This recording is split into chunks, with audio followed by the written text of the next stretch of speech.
हर साल लाखों students doctor बनने के सपने देखते हैं, लेकिन नीट को लेकर ना अभी मामला बड़ा ही अलग है। नीट यूजी के एग्जाम में बैठे जरूर हजारों उम्मीदवार अब देश के सबसे एक कठिन और बड़े एग्जाम्स में से एक को चुनते हैं और वो नीट भी उसी में से ही होता है। अब स्टूडेंट्स जो 10th एंड 11th क्लास को पार कर लेते हैं, उसकी तैयारियां भी बड़ी नीट के लिए एक जोरदार शुरुआत हो जाती है। ये समझना होगा अब हमें कि सिर्फ 3 घंटे और 20 मिनट का ये एग्जाम उनका पूरा फ्यूचर तय नहीं कर सकता है। आपकी कैपेबिलिटी अलग है। अगर नीट में कामयाबी ना मिले ना, निराश मत होना। देखिए, आज हम इस वीडियो में यही बात करेंगे कि आपके लिए कौन कौन से रास्ते हैं कि अगर आप नीट इन गर्म मामलों को देखते हुए नहीं चुनते हैं तो आखिर आगे और क्या है। देखिए, क्योंकि मेडिकल फील्ड्स में करियर बनाने की शुरुआत ना सभी की काफी एक मजबूती होती है और सभी के रास्ते बड़े अलग अलग होते हैं, जहां पर नीट स्कोर की जरूरत भी जरूर होती है। अब यहाँ पे नीट स्कोर अगर आपका आ जाता है तो उसके आगे भी कई ऑप्शंस हैं। देखिए, नीट के मेडिकल लाइन में अगर आपको जाना है तो ये समझ लीजिए कि नीट प्रिपरेशन आपके लिए एक बहुत बड़ी मजबूती है। BNYS यानी कि आपके लिए कई ऐसे यौगिक साइंस जैसे कई जिसमें 5.5 इयर्स का कोर्स भी शामिल है, इसे भी ज्वाइन कर सकते हैं। इसमें 12th में PCB यानी कि फिजिक्स, केमिस्ट्री, बायोलॉजी में कम से कम इसमें 50% मार्क्स आपके जरूर चाहिए होते हैं। यह है एक साइंस का फॉर्मूला। लेकिन कई स्टेट्स में इसके लिए यूनिवर्सिटी लेवल पे एंट्रेंस टेस्ट भी जरूर होता है। सिर्फ इसी पे मत टिकना, कुछ चीजें रूल्स रेगुलेशन अलग अलग है हर एक जगह पे।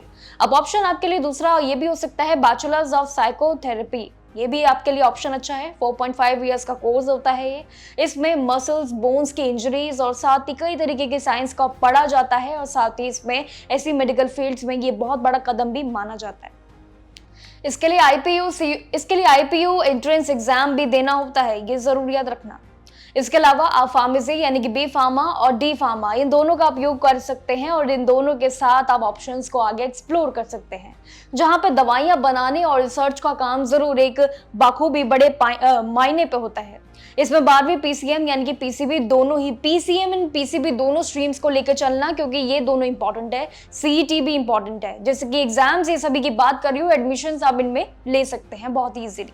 वहीं पे आप नर्सिंग भी चुन सकते हैं। ये नर्सिंग ऑप्शन भी काफी अच्छा है, जिसमें एम्स, BHU और कई ऐसे बड़े बड़े इंस्टीट्यूट के नाम भी शामिल है जिनके एग्जाम ये करवाती हैं। लेकिन जो लोग क्राइम सीन यानी कि इन्वेस्टिगेशन, DNA टेस्टिंग और लीगल प्रूफ्स की साइंटिफिक चीजों को पढ़ना चाहते हैं, जांच में दिलचस्पी रखते हैं कि हमें तो बस इन्हीं कोर्सेस से जुड़ना है, लेकिन इसमें भी ऑप्शंस आपके लिए बहुत सारे हैं। फोरेंसिक साइंस में बेहतरीन आपके लिए फील्ड बन सकती है।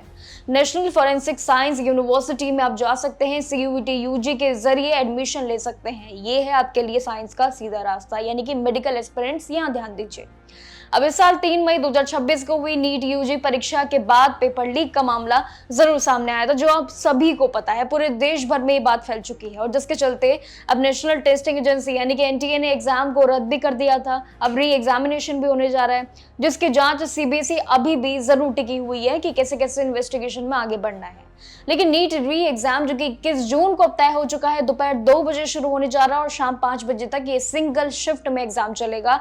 ऑफलाइन यानी कि पेपर एंड पेन मोड में ये पूरी एग्जामिनेशन है। हालांकि फ्यूचर में पेपर लीक और चीटिंग जैसी चीजों को रोकने के लिए ना गवर्नमेंट ने बड़े बड़े दावे किए हैं, बड़े बड़े बदलाव भी करने जा रहे हैं, जिसके लिए सबसे इंपॉर्टेंट है आपको एग्जाम सेंटर पे बहुत पहले पहुंचना होगा।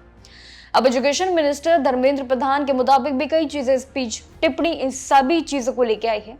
देखिए, अब अगले साल से चेंज आएगा। नीट एग्जाम को ऑफलाइन के बजाय अब IIT JEE की तरफ से ऑनलाइन यानी कि CBT, जी हाँ CBT यानी कि कंप्यूटर बेस्ड टेस्ट मोड में करवा दिया जा सकता है। अभी के लिए ये एक डिसीजन है जिस पे अप्रूवल नहीं है। देखिए, ये इसीलिए है कि दोनों ही एग्जामिनेशन पे सेफ्टी और ट्रांसपेरेंसी दोनों बनी रहे, यानी कि कोई भी गड़बड़ी के मामले जो आगे ना हो, उसके लिए अभी से ही शुरुआत हो चुकी है।